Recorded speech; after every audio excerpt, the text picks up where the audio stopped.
Hi viewers, welcome to our channel. ఈ వీడియోలో మనం మెయిన్‌గా మాట్లాడబోయే విషయం ఏంటంటే, పవన్ కళ్యాణ్ ప్రధాన నిందితుడిగా సుప్రీం కోర్ట్‌లో ఒక కేస్ అయితే నమోదైంది. అసలు ఎందుకు కేస్ పెట్టారు? ఎవరు కేస్ పెట్టారు? అసలు ఎక్కడ పెట్టారనేది ఈ వీడియోలో మనం పూర్తిగా తెలుసుకుందాం. ముఖ్యంగా పవన్ కళ్యాణ్ అనే వ్యక్తి తన సొంత నియోజకవర్గంలో రీసెంట్‌గా కొత్తపల్లి మండలం మల్లాం అనే గ్రామంలో ఒక దళిత సామాజిక వర్గానికి చెందిన అంటే ఒక మాల సామాజిక వర్గానికి చెందిన ఒక కరెంటు పని చేసే కార్మికుడు చనిపోయారు. చనిపోతే ఆ కార్మికుడు కాపులు సామాజిక వర్గానికి చెందిన ఒక ఇంటికి పనికి వెళ్ళాడు. కరెంటు పని చేయడానికి వెళ్ళాడు. అక్కడ షాక్ కొట్టి ఆ వ్యక్తి చనిపోయారు. చనిపోతే ముఖ్యంగా వాళ్ళు దళితులు కాబట్టి మాకు న్యాయం చేయాలని చెప్పి ఆ శవాన్ని అడ్డం పెట్టుకొని ముఖ్యంగా వాళ్ళ దగ్గర గట్టిగా డబ్బులు డిమాండ్ చేయడం జరిగింది. అయితే ముందు ఈ కుల పెద్దలు అందరూ కూడా కూర్చొని దాన్ని సెటిల్మెంట్ చేయడానికైతే ప్రయత్నం చేశారు. కానీ వీళ్ళు దాదాపుగా 3,00,000 వరకు కూడా వాళ్ళని అడగడం జరుగుతుంది. ఇక్కడ చనిపోయిన ఆ దళిత సామాజిక వర్గానికి చెందిన కార్మికుడు ఎవరైతే ఉన్నారో సురేష్ అనే వ్యక్తి, తను పేద కుటుంబానికి చెందినవాడే. ఇటువైపు కరెంటు పని చేయించుకుంటున్న కాపుల కుటుంబం ఏదైతే ఉందో అది కూడా కొంతవరకు పేద కుటుంబమే. ఇప్పుడు వాళ్ళని న్యాయం చేయమంటే రూ. 3,00,000 వరకు కూడా డిమాండ్ చేయడం అయితే జరిగింది. వాళ్ళు ఈ పెద్దలు ఏదైతే సెటిల్మెంట్ చేశారో దానివల్ల వాళ్ళకి ఆర్థికపరమైన ఇబ్బందుల వల్ల వాళ్ళు తర్వాత చేతులెత్తేసారు. తర్వాత ఏం జరిగిందో ఏంటో తెలీదు గానీ ముఖ్యంగా కాపు సామాజిక వర్గానికి చెందిన నేతలందరూ కూడా కుల బహిష్కరణ అనేది చేశారు. ఇక నుంచి వాళ్ళకేమి అమ్మకూడదు, వాళ్ళతో మాట్లాడకూడదు, వాళ్ళకి మనకి సంబంధాలు లేవని చెప్పి కొంత బహిష్కరణ అయితే చేయడం జరిగింది. ఆల్రెడీ దానికి సంబంధించిన కొన్ని వీడియోలు కూడా సోషల్ మీడియాలో వైరల్ అయ్యాయి. అయితే ఆ విషయం బయటికి రాగానే ముఖ్యంగా అక్కడ పవన్ కళ్యాణ్ గారి ఎమ్మెల్యే కాబట్టి ఆయనకి సంబంధించిన నాయకులు ఎవరైతే ఉన్నారో ముఖ్యంగా పిఠాపురం ఇన్ఛార్జ్ అయిన మర్రెడ్డి శ్రీనివాస్ గారు గానీ, కాకినాడ కుడా చైర్మన్ అయిన తుమ్మల బాబు గారు గానీ వీళ్ళందరూ కూడా వెళ్ళి ముఖ్యంగా ఆ కుటుంబానికి గానీ, ఇటు కాపు సామాజిక వర్గానికి కూడా మధ్య సర్ది చెప్పి, అది కొంత సెటిల్మెంట్ చేయడం జరిగింది. ముఖ్యంగా జనసేన పార్టీ నాయకుల తరపు నుంచి కూడా కొంత ఆర్థిక సాయం అయితే చేయడం జరిగింది. ఆ సమస్య అయితే సద్దుమణిగింది అనుకున్నాం. ఆ సమస్య జరిగి ఇప్పటికి కూడా దగ్గర దగ్గర నెల రోజుల దగ్గరకొస్తుంది. అయితే ఇప్పుడు ఆ సమస్య గురించి పవన్ కళ్యాణ్ ప్రధాన నిందితుడు ముఖ్యంగా మా మాల సామాజిక వర్గానికి చెందిన వ్యక్తి చనిపోతే పట్టించుకోకుండా పవన్ కళ్యాణ్ పిఠాపురం పర్యటనకు వచ్చి వెళ్ళిపోయాడు. కనీసం అడగను కూడా అడగలేదు. ఆ కుటుంబాన్ని పరామర్శించలేదు. ప్రభుత్వం తరపు నుంచి ఆ కుటుంబానికి ఎటువంటి సహాయం కూడా అందలేదని చెప్పి ఏదేదో మాట్లాడుతూ ముఖ్యంగా రిపబ్లికన్ పార్టీ రాష్ట్ర అధ్యక్షుడు అని చెప్పి ఎవరో ఒక వ్యక్తి, తనతో పాటు ఇంకో వ్యక్తి వెనకాల ఒక 4, 5 పిల్లలు వేసుకొని మీడియా ముఖంగా మాట్లాడుతున్నారు. వీళ్ళందరూ కూడా సుప్రీం కోర్టులో పవన్ కళ్యాణ్ ప్రధాన నిందితుడు ముఖ్యంగా కుల వ్యవస్థ అనేది ఎక్కువగా పోషిస్తున్నాడు, కాపుల్ని వెనకాలేసుకొస్తున్నాడు, ముఖ్యంగా దళిత సామాజిక వర్గాలకు చెందిన మాల మాదిగ కులస్తులు ఎవరైతే ఉన్నారో వాళ్ళందరినీ కూడా వ్యతిరేకిస్తున్నాడని చెప్పి వీళ్ళు నోటుకొచ్చినన్ని మాటలన్నీ మాట్లాడుతూ పవన్ కళ్యాణ్ మీద కేసు ఫైల్ చేయడం జరిగింది. అంతేకాకుండా పవన్ కళ్యాణ్తో పాటు కాకినాడ జిల్లా కలెక్టరు, ముఖ్యంగా పిఠాపురం పోలీస్ స్టేషన్కి సంబంధించిన ఎస్ఐలు కానీ కానిస్టేబుల్కి సంబంధించి ఎవరైతే కొద్దిమంది ఉన్నారో ఈ కేసుకి ఇన్వాల్వ్మెంట్ అయిన వాళ్ళు ఎవరైతే ఉన్నారో వీళ్ళందరి మీద కూడా కేసులు పెట్టడం జరిగింది. ముఖ్యంగా చంద్రబాబు నాయుడిని తిడుతూ అండ్ మెయిన్గా పవన్ కళ్యాణ్ తిడుతూ రాష్ట్ర ప్రభుత్వం తరపు నుంచి కనీసం 50 లక్షల వరకే కానీ ఆ కుటుంబానికి న్యాయం చేయాలి, ఆ కుటుంబానికి ఇల్లు కట్టాలి, ఆ పిల్లలు చదివించాలి, పూర్తి బాధ్యత అంతా కూడా ప్రభుత్వమే తీసుకోవాలని చెప్పి ఏదేదో మాట్లాడుతున్నారు. ఇక్కడ ఆ వీడియో చూసిన తర్వాత నాకు అనిపించింది ఏంటంటే ఈ వీడియో ఎక్కడ టెలికాస్ట్ అవట్లా, కేవలం సాక్షి మీడియాలో మాత్రమే టెలికాస్ట్ అయ్యింది. అయితే ఈ గొడవ జరిగి సద్దుమణిగిపోయి పూర్తిగా కూడా అంతా కామ్ అయిపోయింది. కానీ ఇప్పుడు ఎందుకు లేపుతున్నారు అని అంటే ఇది వైఎస్ఆర్సీపీ పార్టీ చేసే బ్యాక్ డ్రాప్ రాజకీయం. వైఎస్ఆర్సీపీకి ప్రధాన ఓట్ బ్యాంక్ అని అంటే దళితులు, ముఖ్యంగా ఎస్సీ ఎస్టీ సామాజిక వర్గాలకు చెందిన ప్రజలు ఎవరైతే ఉన్నారో వీళ్ళందరూ కూడా వన్ సైడ్గా వైఎస్ఆర్సీపీకి గతంలో కాంగ్రెస్కి సపోర్ట్ చేసేవాళ్ళు.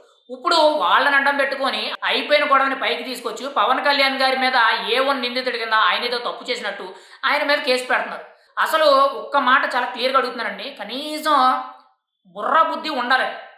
పవన్ కళ్యాణ్ అనే వ్యక్తి కుల వ్యవస్థ చూపిస్తున్నాడు, పవన్ కళ్యాణ్ కులాన్ని పెంచి పోషిస్తున్నాడు, కాపులే అవసరం తప్పితే మిగతా కులాల వల్ల అవసరం లేదని చెప్తున్నారు. మరి పిఠాపురం నియోజకవర్గానికి సంబంధించి వ్యవసాయ మార్కెట్ కమిటీ చైర్మన్ అంటే ఏఎంసీ చైర్మన్ కింద ఒక దళిత సామాజిక వర్గానికి చెందిన ఒక మాల సామాజిక వర్గానికి చెందిన మహిళలకు ఇవ్వడం జరిగిందండి. ఇప్పటి వరకు కూడా పిఠాపురం చరిత్రలోనే దళిత సామాజిక వర్గానికి చెందిన నేతకి చైర్మన్ పదవి ఇవ్వడం అనేది లేదండి. ఇంకా ఎంతోమందికి కూడా ఇలాంటి పదవులు ఇచ్చారు. బీసీ డైరెక్టర్లే గానీ, ముఖ్యంగా దళిత సామాజిక వర్గానికి సంబంధించిన ఒక డైరెక్టర్లే గానీ, చైర్మన్ పోస్టులే గానీ ఇలాంటివన్నీ ఇచ్చారు. ముఖ్యంగా రెల్లి కులాన్ని ఈరోజు పైకి తీసుకొచ్చింది పవన్ కళ్యాణ్ అండి. చేనేత కార్మికుల్ని బయటికి వాళ్ళ గురించి తెలియపరిచింది పవన్ కళ్యాణ్ అండి. మీకు ఓపెన్‌గా చెప్పాలనంటే ఇటువంటి వాళ్ళందరికీ కూడా ఎటువంటి నాయకులు నచ్చుతారంటే పైకి సైలెంట్‌గా ఉండి, ఎనకాల దొంగ రాజకీయాలు చేసి, కులానికి మధ్య చిచ్చులు పెట్టి, ముఖ్యంగా ఆ కుల సామాజిక వర్గానికి చెందిన నిధులన్నీ కూడా దారి మళ్లించేసి, వాళ్ళని దిగజార్చేసి, వాళ్ళని ఓట్ బ్యాంకుల్లా వాడుకునే నాయకులు బాగా నచ్చుతారు. ఆ నాయకులు ఎవరనేది అందరికీ తెలుసు. గతంలో ఇప్పుడు ఇదే నాయకులు దళిత సామాజిక వర్గ నాయకులని చెప్పి రోడ్ల మీదకొచ్చేసి, మేము ఎస్సీలో, మేము ఎస్టీలో అని చెప్పి ఏదైతే మాట్లాడుతున్నారో, మరి గతంలో అంబేద్కర్ గారి విదేశీ విద్యా విధానం ఏదైతే ఉందో దాన్ని రద్దు చేశారు. దాని గురించి ఎవరైనా మాట్లాడారండి? 2019 నుంచి 2024 వరకు కూడా వైఎస్ఆర్సీపీ ప్రభుత్వ హయాంలో ఎస్సీ, ఎస్టీ సప్లాన్ నిధులు ఏవైతే ఉన్నాయో దాదాపుగా 2000 కోట్ల వరకు కూడా దారి మళ్లించేశారని గతంలో ఎన్నో వార్తలు వచ్చినాయి. అప్పుడు ఎవరైనా స్పందించారా? కానీ అవేవి గుర్తురావు. ఇప్పుడు పవన్ కళ్యాణ్ మాత్రం కుల వివక్ష, పవన్ కళ్యాణ్ కాపు సామాజిక వర్గానికి చెందినవాడు. అక్కడ పిఠాపురంలో ఏదైతే కుల వివక్షత వచ్చిందో ఆ సామాజిక వర్గం, ఈ సామాజిక వర్గం ఒకటి కాబట్టి ఆ రంగంతా కూడా పవన్ కళ్యాణ్ మీద పులిమేయాలండి. మీడియా ముందుకొచ్చి మాట్లాడేటప్పుడు కనీసం బుద్ధి ఉండాలండి. ఎవరో ఏదో చెప్పారని, ఎవరో రాజకీయంగా ఏదో అన్నారని చెప్పి మీరొచ్చి మాట్లాడడం కాదండి. ఇప్పుడు ఆ వ్యక్తి చనిపోయాడు. చనిపోయినందుకు అందరికీ బాధ. ఎందుకనంటే చనిపోయిన వ్యక్తి తిరిగి రాడు. చనిపోయిన వ్యక్తి కరెంటు పని చేయడానికి వెళ్ళాడు. పోనీ కరెంటు పని చేయించుకోవడానికి ఎవరైతే పిలిచారో వాళ్ళేదో బాగా డబ్బున్నోళ్ళు, బలిసినోళ్ళు అంటే వాళ్ళకి అంత లేదని తెలిసింది. ఇటువైపు మీరు పేదలే. ఏదో ఒక అండర్‌స్టాండింగ్‌కొచ్చి ఒక 50,000 1,00,000 అటు ఇటులో అడ్జస్ట్‌మెంట్ చేసుకొని జరిగిన నష్టాన్ని అర్థం చేసుకొని పూడ్చుకోవాలి తప్పితే దీన్ని కుల వివక్షత కింద ఎక్కడెక్కడికో అయిపోయిన దాన్ని కూడా తవ్వుకొస్తున్నారు. ఇది కేవలం నేను సాక్షి మీడియాలోనే మాత్రమే చూశాను. కావాలంటే ఈ వీడియో చూసిన ప్రతి ఒక్కరు కూడా సాక్షి మీడియాలోకెళ్ళి సుప్రీం కోర్టులో పవన్ కళ్యాణ్ మీద కేసు అని చెప్పి టైటిల్ వేశారు చూడండి. పవన్ కళ్యాణ్‌కి నిజంగా కుల వివక్షత ఉంటే ఈరోజు ఇంతమంది ప్రజాదరణ ఎందుకు ఉంటదండి? పైగా అందులో ఒక మాట మాట్లాడుతున్నారు. ఏంటంటే రీసెంట్‌గా పెహల్గాం దాడిలో, ఉగ్రవాద దాడిలో కావలికి చెందిన మధుసూదన్ రావు అనే వ్యక్తి చనిపోతే పవన్ కళ్యాణ్ 50,00,000 ఇచ్చాడు. అది కాపు సామాజిక వర్గానికి చెందిన అబ్బాయి కాబట్టి తనకి 50,00,000 ఇచ్చారు. తను జన సైనికుడు కాకపోయినా డబ్బులిచ్చారు.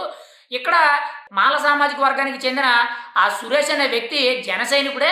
మరి చనిపోయారు గానీ ఒక్క రూపాయి కూడా తనకివ్వలేదని మాట్లాడుతున్నారు. ఇక్కడ ఏం మాట్లాడతారని నాకు అర్థం కాదు. మధుసూదన్ రావు గారు జనసేన పార్టీలో క్రియాశీలక సభ్యత్వం చేయించుకున్నారు కాబట్టి 5,00,000 ముఖ్యంగా ఉగ్రవాద దాడిలో చనిపోయారు కాబట్టి తన కుటుంబానికి ఆర్థిక భరోసా కింద కావాలి కాబట్టి అది పెద్ద ఇష్యూ కాబట్టి దాని గురించి పవన్ కళ్యాణ్ గారు 50,00,000 రూపాయలు ఇచ్చారు. ఇక్కడ జరిగింది కేవలం పిఠాపురం నియోజకవర్గంలో మాత్రమే.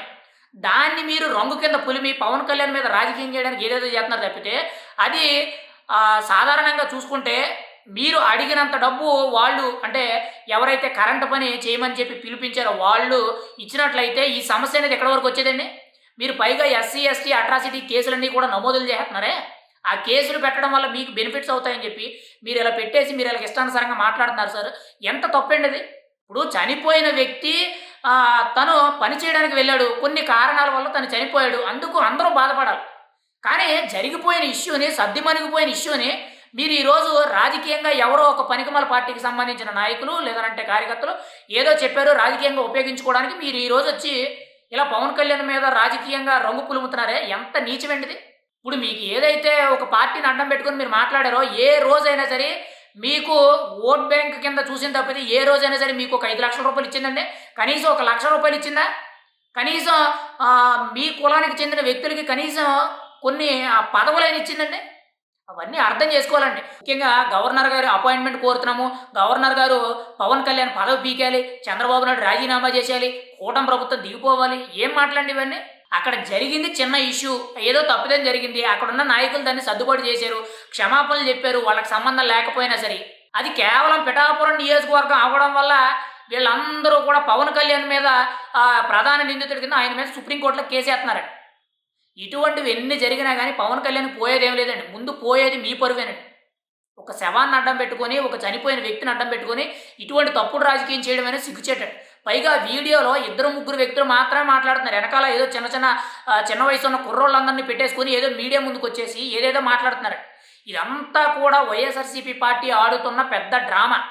పవన్ కళ్యాణ్ అనే వ్యక్తి ఏ విషయం గురించి స్పందించాలి, ఏ విషయం గురించి స్పందించకూడదు అనేది ఆయనకు తెలుసు. ఇప్పుడు చాలామంది కూడా పవన్ కళ్యాణ్ ఎందుకు మాట్లాడతలేదంటే అది ఆయన ఇష్టం. అది ఆయన ఇష్టం. ఆయనకి ఏ సందర్భం గురించి మాట్లాడాలి, ఏ విషయం గురించి మాట్లాడాలన్నది ఆయనకు ఒక అవగాహన ఉంటది. సంబంధం లేని ఇష్యూలన్నీ కూడా తీసుకొచ్చేసి, మీరు పెద్ద రాద్ధాంతం చేసేసి, దాన్నే పవన్ కళ్యాణ్ స్పందించలేదు అని అంటే ఎందుకు స్పందించాలి?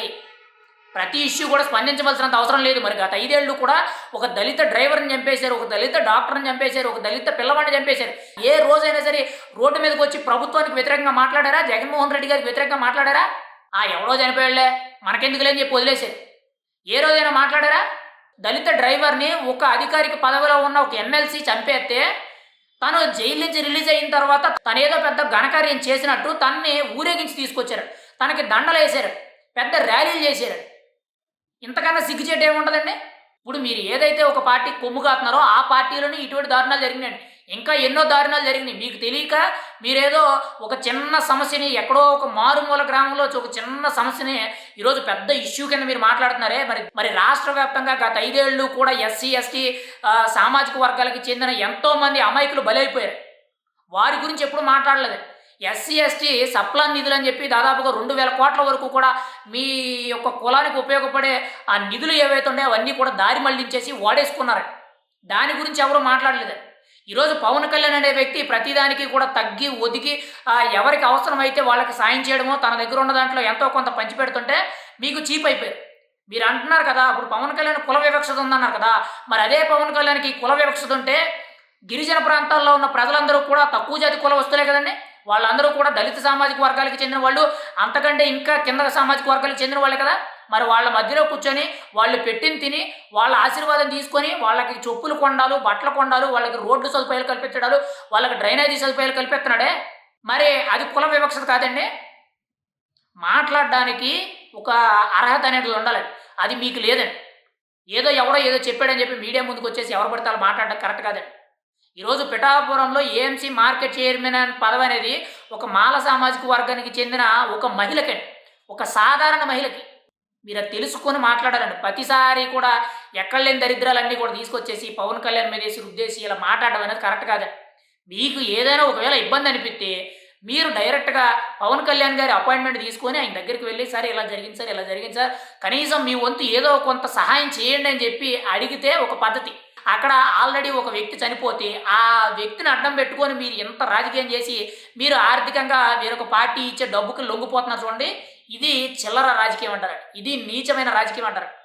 ఒకవేళ మీరు అనుకునేటట్టు ఆ కుటుంబానికి న్యాయం చేయాలి, ఖచ్చితంగా ఆ కుటుంబంలో ఆ చనిపోయిన వ్యక్తి పిల్లలకు న్యాయం చేయాలి అనుకుంటే ఆ కుటుంబాన్ని తీసుకొని పవన్ కళ్యాణ్ గారి దగ్గరికి వెళ్ళినట్లయితే ఆయన ఏదో ఒక నిర్ణయం తీసుకొని ఒక 5 లక్షలో 10 లక్షలో లేదంటే ఇంకోటో సాయం చేస్తారండి. మొన్ననే కదా రీసెంట్గా 42 మందికి పవన్ కళ్యాణ్ గారు తన నెల జీతాన్ని ఒక్కొక్కరికి 5,000 చొప్పున ఇచ్చారు. మరి అందులో కులం చూసారా? మొన్ననే కదా ముఖ్యంగా కొత్తపల్లి మండలానికి చెందిన కొత్త ఇసుకపల్లి గ్రామానికి చెందిన ఒక పెద్దావిడ, ఒక ముసలావిడికి పవన్ కళ్యాణ్ గారు ₹1,00,000 ఇచ్చి తనతో పాటు కూర్చొని భోజనం చేశారు. మరి తనది ఏ కులమో ఏ మతమో తెలియదు. మరి ఇవేవి పట్టించుకోరే. మీకు ఏదైనా అన్యాయం జరిగితే ముందు ఆయన దగ్గరికి వెళ్ళి మాట్లాడాలి. ఆయన స్పందించకపోయి, ఆయన పట్టించకపోయి, ఆయన రెక్లెస్‌గా ఉన్న పలంలో అప్పుడు మీరు కోర్టుల చుట్టూ లేదనంటే పోలీస్ స్టేషన్ల చుట్టూ లేకపోతే ఇంకొకరి చుట్టూకెళ్ళాలి. ఏకంగా డైరెక్ట్‌గా సుప్రీంకోర్టుకెళ్ళి పవన్ కళ్యాణ్ ప్రధాన నిందితుడు, కుల వివక్ష చేస్తున్నాడు, తన నియోజకవర్గాలు ఎంత జరుగుతుంటే పట్టించుకోవట్లేదని చెప్పి తన మీద కేసు పెడుతున్నారు కదా. కనీసం బుర్ర బుద్ధి ఉండాలండి. ఏదైనా చేయాలి, ఏదైనా మాట్లాడాలి అనంటే. ఇకనైనా సరే పవన్ కళ్యాణ్ గురించి ఏదైనా మాట్లాడాలన్నా, ఏదైనా చేయాలంటే ఆలోచించుకోండి. ఎవడో ఇచ్చే డబ్బుల కోసం కక్కుర్తి పడిపోయి ఇటువంటి తప్పుడు రాజకీయాలు చేయొద్దండి. మీరు చేసిందే కాక అక్కడ చనిపోయిన ఒక వ్యక్తి తన చావుకి కనీసం విలువ కూడా లేకుండా మీరు ఇలాగా తప్పుడు రాజకీయాలు చేస్తారు. ఇది కరెక్ట్ కాదు. ఆలోచించుకోండి మాట్లాడే ముందు.